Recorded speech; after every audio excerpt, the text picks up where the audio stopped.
మానవుణ్ణి దేవుడు అమాయకుణ్ణిగా చేశాడు గాని మనిషి నీతిమంతుడు కాడు.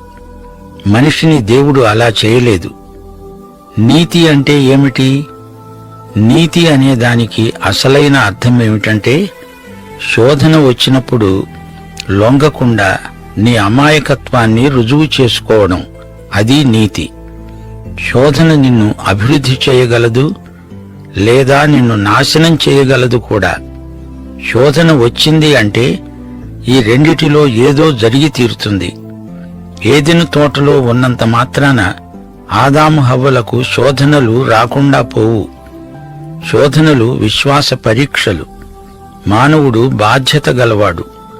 అతడు తన దేవుణ్ణి మహిమపరచాలి, దేవునికి విధేయత చూపాలి, దేవుణ్ణి సేవించాలి, దేవుని ప్రభుత్వానికి లోబడి జీవించాలి.